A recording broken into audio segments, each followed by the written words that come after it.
Verjetno se sprašujete, kaj za Boga je vse tole tukaj pred vami. S tem primerom vam želim pokazati, kako približno vaša hrbtenica in mišičevje okoli deluje.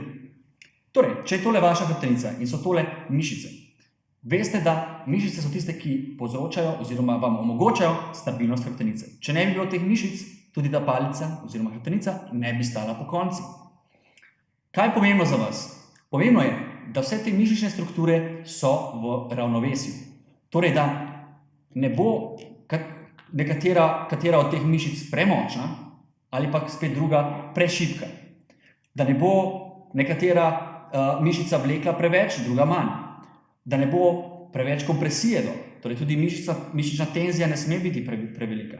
Kaj moramo doseči z vami? Doseči moramo uravnovešenost mišic. In to naj bo tudi vaš cilj, ko berete knjigo Mehanik hrbta.